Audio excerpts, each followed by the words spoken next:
Hello guys, RM Fortis here, and today I'm going to be giving you guys a look at my first EV3 creation that I'll be showing you on camera. And this was based off of a moon rover. It doesn't quite have a name yet, but I'm probably just going to call it the moon rover, because that's what I was trying to base it off of. And you guys will see why during the review. I'll be going over the basis of the build, doing a few demonstrations, and showing you what everything does. So now guys, let's get into it. So guys, first off, we'll start with the head, and you can see the neck is very sturdy. In fact, that is one thing about this entire build. It is super sturdy. I'm pressing down on it as hard as I can, and it's not doing anything, including the neck. Only a little bit of suspension, and even when there's a lot of pressure put on it, this thing holds up very well. And it's built very similarly to a block. So the neck just connects to this spot right there, and you can see I just put a little spot for the touch sensor. It is perfectly in line with the end of the ultraviolet sensor or the infrared sensor. We have the color sensor right here. I didn't quite know what to do with this one, but I could make another arm if I wanted to. I just put it up here for now because in the programs that I have for it, I'm just not really using the color sensor. However, if you wanted to, you definitely could. As far as the motors and the movement control goes, this thing can do 360s insanely fast. This is one of my fastest vehicles, and that really surprised me, but its mobility was incredible. It was able to do turns very easily, so it's a very mobile vehicle, and that's something that you need for competition. However, I wouldn't quite recommend this for competition, because treads, as you guys probably know, aren't great for FLL or WRO. However, you could probably make the design a little bit different, remove the large treads, which are actually rubber treads, and then everything is all good. Now, one thing I will let you guys know is that everything in here can be made using the EV3 kit, or the home kit. So, right here though, we have gold wheels on all the sides. Now, it's not to make sure it's blinged out or anything like that. It's just because I didn't have enough wheels in the starter kit because it only comes with 3, which I'm also using in the middle right here. And I just needed something else, so these came from a Ninjago set. I can't remember which one, but I think it was like Kai's motorcycle or something like that. Look at the bottom, shows you how the neck is placed. Used a lot of those red pieces right there. The motors are connected through here. However, this is not connected.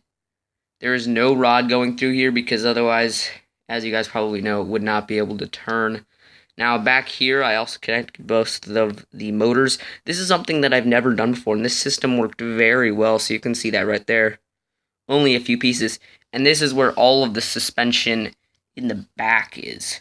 In fact, it's even stronger, and it's also because the motors are right on top. Now right here you can see how the motors connect to this area as well as back here, so that's a good feature. I always do this on most of my builds. And then you'll notice things like this. This is just to keep the cords in place because I don't like having the cords going around everywhere and making it look like a jumbled mess, because that just doesn't look very neat. Now guys, right here we have the medium motor. Now you're probably wondering what this is for. I will be showing you that later. But the medium motor is back here. And using 3 spur gears, it can lower this down. Now, you guys will learn why it's lowered down later, but this is somewhat of an elevator. I have made elevators in the past. However, they didn't work very well. They used a lot of pieces, and they were definitely not sturdy like this one. This one is still pretty wobbly, you could see that, but it's not as wobbly as the other ones, where if I tried to put anything larger than a Lego minifigure in it, it would break. Now guys, I'll show you what this certain contraption is actually for. So guys, right here I have a hex bug. If you're unfamiliar with hex bugs, I probably won't be doing any videos on them unless I incorporate them in my robotics videos. However, these are very cool. They're also pretty cheap. You can get them for about $5 at Walmart or Target. And I really like these. This is actually the only one that I have, but I think making a lot of these would be really cool. Now, this guy fits in perfectly. He's super secure. He can't move around at all, and his legs don't get caught anywhere. Now, this certain thing took a long time to make because I wasn't quite sure how I was going to do it, but this looks really good. Now, the reason for all the gears is because if I had just put it right there, the whole thing would have been off to the side, and if I had switched it around, I just didn't quite like that. I wanted to be able to drop him right there. That was my goal, right there in front of one of the large motors right here. So you could see that when you lower it down, the medium motor works, Hexbug can be deployed. Now, he doesn't get turned on, so you have to do that manually, but I think that's really cool. I wanted to be able to do that. I really wanted to incorporate the Hexbug somehow in this build because they're cool little guys, and I'm pretty interested in them. And actually using this, I'm going to try to make a walking EV3 creation. Don't know when that'll be, but I'd like to do some stuff with this one. Maybe another video with it. But some other things you should notice. All of these sensor cords are back here. I mean, no, these are the motor cords. Sorry. And the reason for that is because back here, oh, we lost a tread. But back here are the motors. And something that I like to do is have them opposite so you don't just have a ton of cords bundled up right there because that doesn't look very good. So then you can only guess the sensors are back here. The sensors are at the front of the actual build. And this has actually never happened before. I have never lost a tread like that. But if that does continue to happen, I might have to redo the design. It's actually just held together using this little piece. So probably have to redo that, and this is also getting a little bit loose. But guys, now I can do a few demonstrations for you using both the brick control, the EV3 remote, and using my own personal programs. Okay guys, I have the EV3 all loaded up, and I will be using motor control for most of the demonstrations. It's just a little bit easier to do. So again, this won't be using any of the sensors. However, you can only imagine what you can do with them. The touch sensor, you would be able to touch objects like the door right there.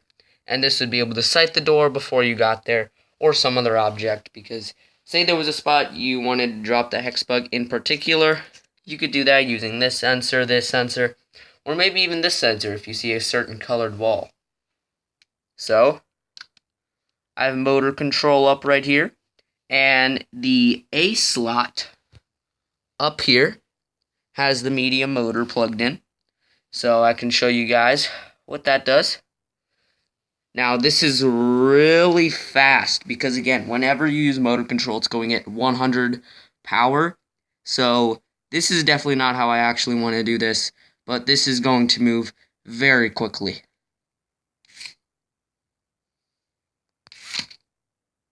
And you can see it just plopped the Hexbug down because of how fast it's going. But if I moved it at maybe 10 or 20, the Hexbug would probably be just fine.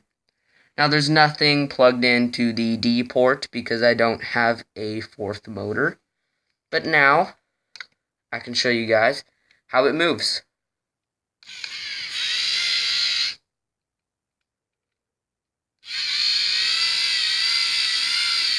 That's just it going forward and backward, and you can see it does that really well. Now let's see how it goes turning. Now it doesn't do that well because we are on carpet. However, I will be going on hardwood later and showing you guys what it looks like there. Can back up just fine.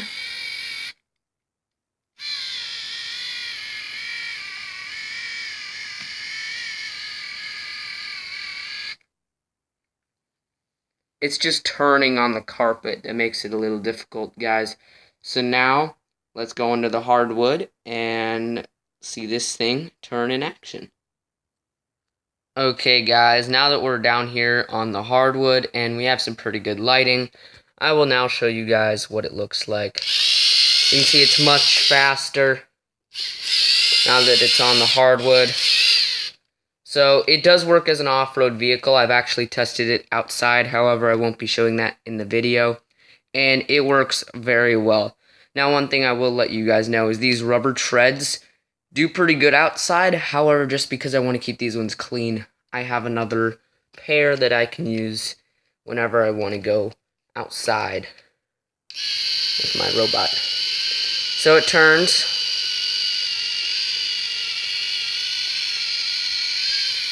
And it's obviously not very fast, but it gets the job done. And tread's coming off again, but that'll just give you an idea. I've already shown you guys what it looks like going backwards, but now let's get into the final thoughts of this LEGO MINDSTORMS EV3 creation. So guys, that wraps it up for this LEGO MINDSTORMS EV3 Moonlander, or just a little transport drop-off thing. Now, one thing I will let you guys know is if you did put little tires like I have right here onto these, you could use it without the treads, which is something I might consider doing. Consider the tread kept popping off during the entire video. But this looks pretty good. I really like this build. This is probably one of my best builds just because of how solid it is. I mean, I don't know, but this thing could probably withstand at least 30 pounds of pressure, maybe, because I'm pressing down on it as hard as I can, and it's not budging whatsoever. So, guys, this thing is a very good build. I highly recommend it if you just want something to be able to drive around. However, if you are on a robotics team, this probably isn't the best thing for FLL. However, you could definitely make this work. I mean, just take the treads off, put the tires. This thing could probably do you a lot of good in FLL, especially if you need to reach a high object. You can always put something right there, or right there on the screen if you actually need to. But guys, that's it for this video. Please remember to like and subscribe. I'm trying to hit 200 views by tomorrow, guys, so it would be very helpful if you guys could share this video with your friends and also give it a like and subscribe. That would be very helpful as well. So guys, thank you for watching, and I'll see you again next time.